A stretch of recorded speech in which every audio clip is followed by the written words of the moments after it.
On the morning of March 14th, 1897, in the river settlement of São Clemente, a scatter of thatched roofs and mud brick walls strung along a tributary of the upper Amazon, a 16-year-old boy named Elias Martin was told he was no longer welcome. The words came from Gomes, the foreman of the rubber camp, a broad man whose authority rested on volume rather than wisdom.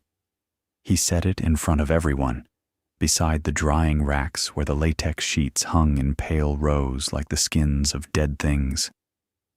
"You eat more than you earn," Gomez said. "You're slow with the tapping knife. You daydream. You wander. I've got men who work, and then I've got you." Elias stood still while the others watched.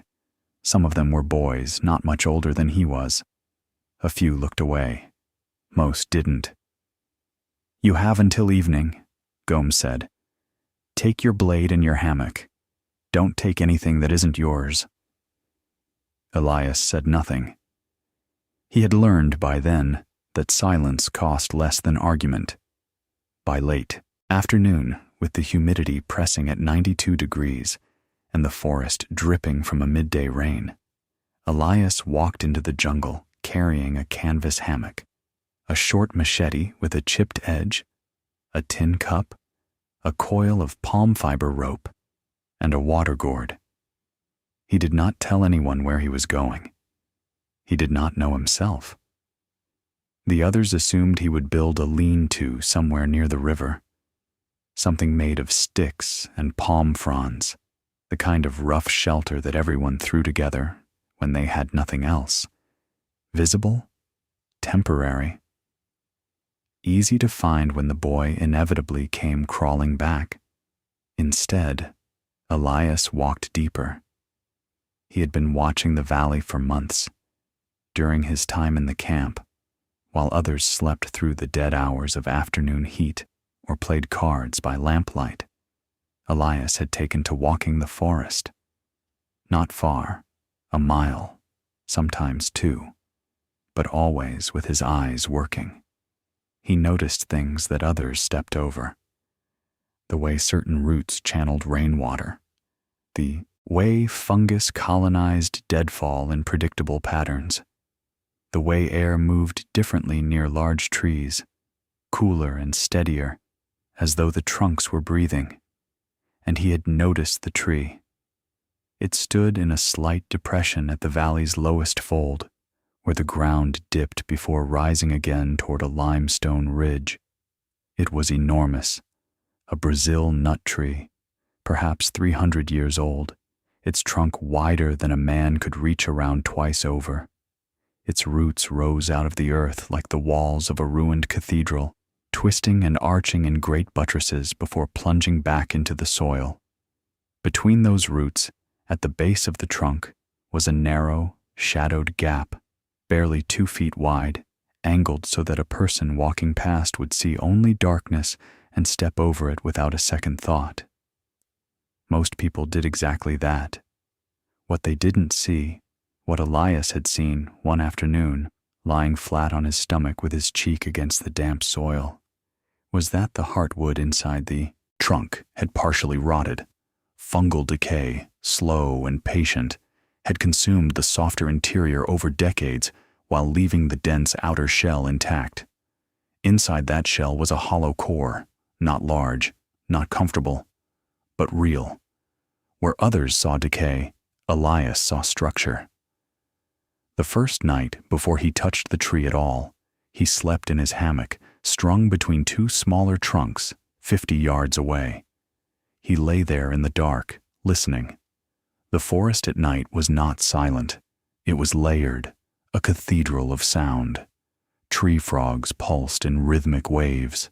A nightjar called from somewhere above, its voice flat and strange. Insects whined at different pitches depending on their size and distance.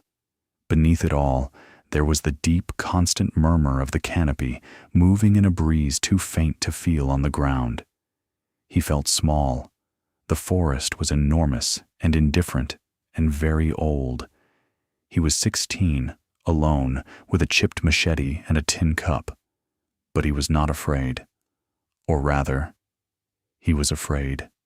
And he let the fear sit in his chest without acting on it. Fear was information. It told him to be careful. It did not tell him to stop. In the morning, he ate a handful of Brazil nuts cracked open with the back of his blade, drank from the stream, and walked to the great tree. He circled it twice, studying the root system, the bark patterns, the way the canopy above filtered light onto the trunk. He pressed his ear against the wood and heard nothing, only the faint hum of his own blood. Then he began. He started on that second morning, working by the gray light that filtered through the canopy before dusk. The entrance between the roots was too narrow to pass through upright, so he widened it carefully with his machete, removing only enough wood to allow his shoulders through while keeping the root arch overhead intact. He tested the stability of the opening by pressing hard against both sides. The roots held. They were as dense as iron. Inside, the hollow was roughly 7 feet, tall and 4 feet across, just enough room for a man to stand and turn. The walls were a mix of sound heartwood and soft, spongy rot. Elias pressed his thumb into each section methodically, mapping the zones of strength and weakness. He marked the solid wood with shallow cuts. The rotten sections he began to carve away, working slowly, handful by handful, feeling the grain with his fingers before each stroke of the blade. One miscalculation could kill the tree. He understood this. The outer shell was thick, nearly 8 inches in places, but if he carved too deep, if he punctured through to the cambium layer where the living wood still carried sap, the tree would weaken, it would split, and it would collapse on top of him. So he worked the way the rot itself had worked, slowly, from the center outward, never touching the living edge. Over the next 5 days, he removed nearly 40 pounds of softened heartwood. The chamber widened to 5 feet across at its broadest point and stretched upward into the trunk for almost 9 feet. He shaped the interior walls smooth with the flat of his blade and reinforced weak spots with interlocking wooden ribs. Short, curved pieces of hardwood cut from fallen branches, fitted together like the frames of a small boat and wedged tightly against the inner shell. They braced the trunk from within, distributing pressure the way a barrel's staves hold against the hoop. His carving tool chipped on the 3rd day. A knot of ironwood hidden inside the softer rot caught the blade's edge and sent a triangular shard spinning into the dark. He spent an hour resharpening with a piece of sandstone he had carried from the river. After that, he tested every section with a thin probe stick before committing the blade. The entrance he disguised. He fitted a panel of bark, peeled carefully from a recently fallen tree of the same species, over the opening between the roots. From the outside, it looked like a natural fold in the trunk's base. He secured it with wooden pins that could be pulled from inside, allowing him to open and close it silently. Inside, he built a raised sleeping platform 18 inches above the ground line. It was a simple frame of crossed poles lashed with palm fiber, topped with a mat of woven leaves. The elevation kept him above the insects that moved along the forest floor at night, the columns of army ants, the wandering scorpions, the centipedes that could raise welts the size of a man's thumb. It also kept him above the dampness that seeped upward when the soil was saturated. Ventilation was the hardest problem. A sealed chamber inside a tree trunk would become airless within hours, but cutting obvious holes in the bark would announce his presence to anyone passing by. So Elias studied the trunk's exterior and found what he needed. Natural cracks in the bark, places where age and weather had split the outer layer in thin vertical lines. He widened 3 of these cracks from inside, opening them just enough to allow air to pass. From outside, they looked no different than before. Smoke from his small fire, built in a shallow, clay-lined pit at the base of the chamber, was the final challenge. He could not let it seep out at ground level. The smell would carry, and the visible haze would betray him. Instead, he carved a vertical channel up the inside of the trunk, following a natural seam in the wood, and lined it with strips of green bark to prevent the dry heartwood from catching. The channel rose nearly 15 feet before exiting through a split in the trunk high above the canopy floor. By the time the smoke reached that height, it was thin, pale, and invisible from below, dissolved into the haze of moisture that always hung above the treetops. He cooked after dark, when the smoke was hardest to see, and kept his fires small, just enough to heat water, roast a handful of palm nuts, or dry strips of fish caught in a woven trap. He set each morning in the nearby stream. Food was scarce. The valley floor was not generous. He ate what the forest offered: Brazil nuts gathered from the ground beneath his own tree, palm hearts cut from young acai palms, wild bananas that grew in a small grove half a mile east, and the small catfish that inhabited the stream. Some weeks he ate well. Others, he went to bed with his stomach pulling at itself like a fist. He made mistakes. In the second week, he ate a cluster of small red berries that grew along the stream bank, thinking they resembled a species he had seen the Ticuna women drying on flat stones. Within an hour, his stomach cramped and his vision blurred at the edges. He spent the night sweating on his platform, too weak to climb down, his mouth dry and bitter. By morning, the worst had passed, but the lesson was permanent.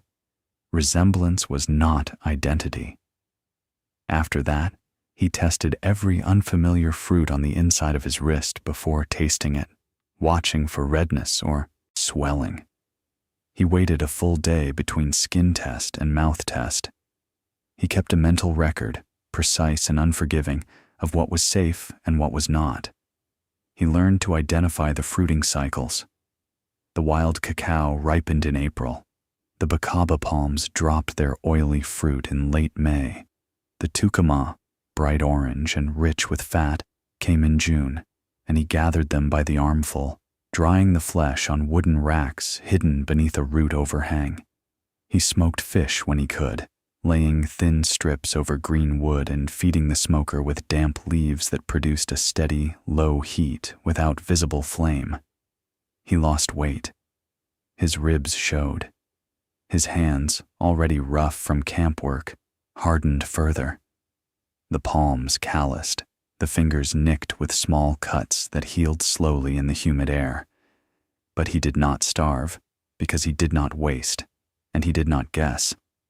He organized his food stores in clay-sealed containers buried beneath the tree's root line, safe from ants and rodents. Water came from the stream, boiled each morning in his tin cup over a small fire. He learned to read the water's clarity. After rain, it ran brown and silty, and he let it settle in a hollowed gourd before boiling. In the dry weeks, the stream shrank to a trickle, and he walked farther to find clean seeps along the limestone ridge. For 3 weeks, no one noticed.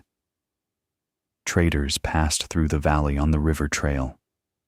Rubber tappers worked the trees a quarter-mile north. A pair of hunters from the Ticuna settlement crossed the ridge and camped for 2 nights within earshot of his tree. He heard their voices, smelled their cook fire, and stayed silent inside the trunk, breathing quietly, watching a sliver of firelight through the bark crack. None of them saw him. None of them suspected that the ancient tree, its roots mossy, its bark scarred, its canopy towering above the rest, contained a boy, a bed, a fire pit, and a life. He permitted himself a small private satisfaction. It was not pride. It was the relief of a thing working as designed. Some evenings, when the heat broke and the forest exhaled its green breath into the cooling air, he sat inside his chamber and listened to the tree. The trunk creaked and settled as the temperature changed. Sap moved in the living wood around him. He could feel it, faintly, a pulse slower than his own. Insects tapped and bored in the bark above. A colony of small bats roosted in a hollow branch 20 feet overhead. He heard them leave at dusk in a soft rush of wings. The tree was not dead. It was not even dying. It had simply made room. Then came the rain. The wet season announced itself in late April with 3 days of unbroken downpour. Water fell in sheets so dense that the canopy could not absorb it. It cascaded through the leaves in silver curtains, hammering the forest floor into mud. The stream swelled to 3 times its normal width. The valley floor, always damp, became a shallow lake. Groundwater seeped between the roots. Elias woke on the second night to find an inch of muddy water covering the floor of his chamber. It rose from below, pushing up through the soil where the roots met the earth. His sleeping platform kept him dry, but the fire pit was flooded, and the clay lining of his smoke channel began to soften. He spent the next day designing a solution. Working in the rain, he dug a trench along the outside of the root system, narrow, shallow, angled to carry water downhill toward the stream. He shaped it to look like a natural erosion line, the kind the rain itself might carve. From above, from any distance, it was invisible as human work. Inside, he lined the base of the chamber with flat stones carried from the ridge, raising the floor 2 inches and creating a gap beneath for water to drain toward the root opening and out through the trench. It was crude. It was effective. By the 3rd morning, the chamber floor was damp but clear. He reinforced the wooden ribs. He resealed the bark panel at the entrance. He checked every joint, every lashing, every point where wood met wood. The tree groaned in the wind, and he listened to its complaints the way a doctor listens to a chest, not with alarm, but with attention. The storm came on the night of May 7th. It was not ordinary rain. It was the kind of storm the valley saw once in a decade. A convective monster born over the western Cordillera, fed by weeks of accumulated heat and moisture, driven eastward by winds that bent the canopy flat. Elias heard it coming before he saw it, a low roar, like a distant waterfall growing louder. Then the wind arrived. It hit the forest like a wall. Trees that had stood for 50 years snapped at their bases. Younger trunks bent until their crowns touched the ground and then broke with sounds like gunshots.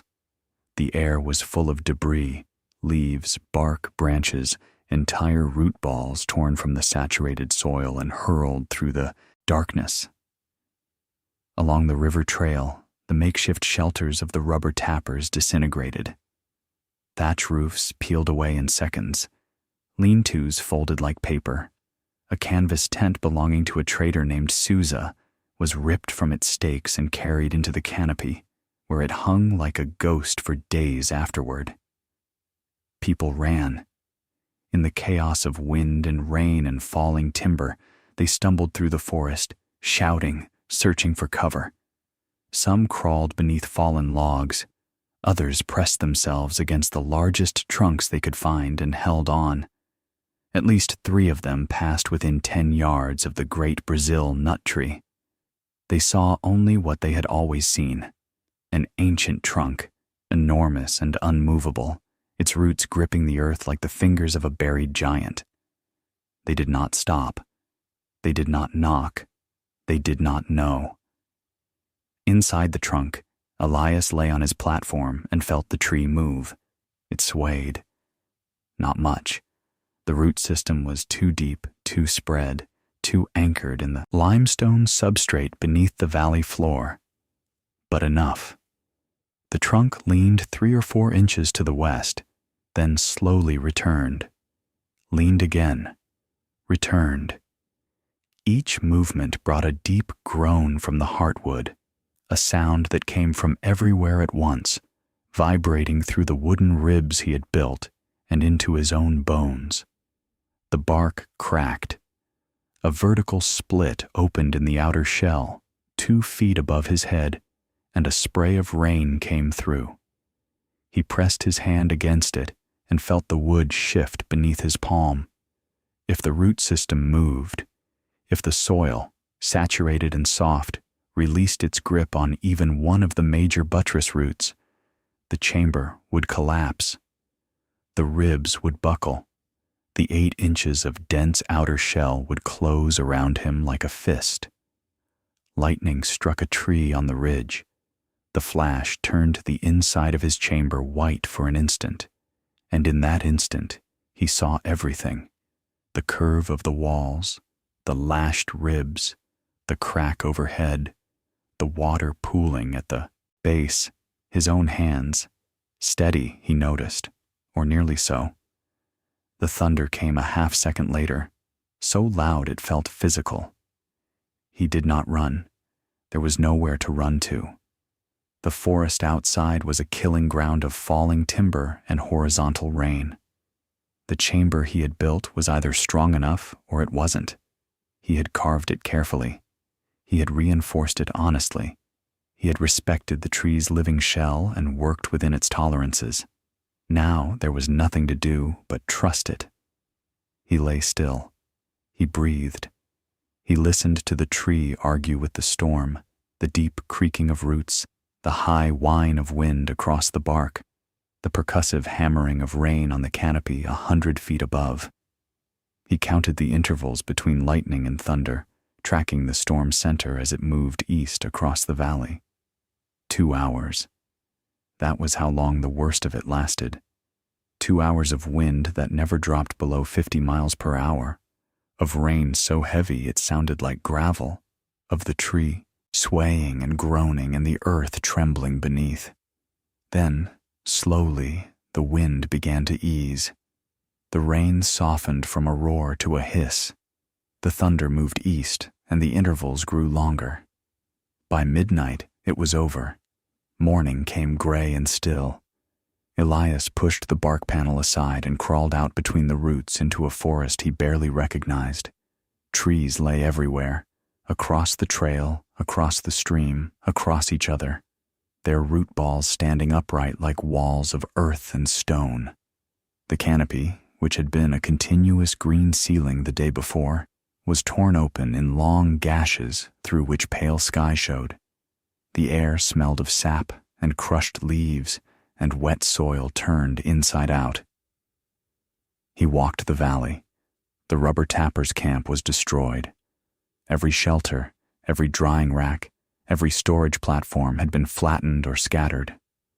Men sat on fallen logs, staring at the wreckage with the dazed look of people who have survived something they did not expect. Gomez, the foreman who had sent Elias away, stood beside the ruin of his own quarters, a structure that had been the largest and most solidly built in the camp. Its corner posts were snapped cleanly. Its thatch roof was gone entirely. No one spoke to Elias as he passed. Some did not recognize him. Thinner now, browned by weeks of outdoor work, his clothes patched and stained with bark dye. Those who did recognize him stared with an expression that was not quite surprise and not quite shame, but something between the two. A young tapper named Davi, perhaps 18, who had been one of the few to look away on the day Elias was sent off, found him by the stream that afternoon. "Where were you?" Davy asked. "During the storm. Where did you shelter?" Elias looked at him for a moment. Then he pointed back toward the great tree. "Inside it," he said. Davy stared. "Inside the tree?" "The heartwood was hollow. I carved a chamber. It held." Davy was quiet for a long time. Then he said, "Can I see it?" Elias led him there. He showed him the concealed entrance, the bark panel, the interior with its wooden ribs and raised platform and smoke channel. Davi stood inside the trunk and looked up into the vertical darkness and said nothing for nearly a minute. "You built this alone?" "The tree built most of it," Elias said. "I just cleaned up." Word spread. Not quickly. Elias did not seek attention, and the camp had its own problems to manage, but steadily. By the end of May, a surveyor named Ferreira, who mapped tributaries for a trading company in Manaus, came to see the tree. He was a careful man, educated, with a methodical eye. He examined the chamber, the ventilation system, the drainage trench, and the smoke channel. He pressed his hands against the wooden ribs and tested their fit. He measured the wall thickness with a folding rule and noted the figures in a leather-bound book. "You understood the principle," he said to Elias, who stood outside, watching. "Which principle?" "That a hollow cylinder is stronger than a solid rod of the same weight. The tree knew it. You recognized it." Ferreira closed his book. "A boy who sees what a tree already knows. That's worth more than a foreman who sees nothing at all." He offered Elias work, not as a rubber tapper, as a guide and field assistant, mapping the tributaries of the upper basin. The pay was modest, 12 milrays a month, but it included tools, provisions, and something Elias had not been offered in a long time: respect. Elias accepted. He did not leave the tree immediately. He spent another 2 weeks reinforcing the chamber, repairing the storm damage, and improving the drainage system. He carved a small shelf into the interior wall for his tin cup and his sharpening stone. He smoothed the sleeping platform and added a layer of dried moss beneath the leaf mat. It was, by then, not merely a shelter. It was a home. The first he had made entirely with his own hands, entirely on his own terms. And it stood inside something alive, something that breathed and grew and carried water from root to crown in an unbroken column of quiet persistence. He thought about that sometimes, about the patience of the tree, about the way it had not resisted the rot but incorporated it, hollowing itself to survive, trading heartwood for lightness, making room where there had been mass. The tree had not fought the storm. It had swayed with it, bent with it, let the wind pass through its broken canopy rather than standing rigid and snapping. There was a lesson in that. Elias was young enough to feel it without needing to name it.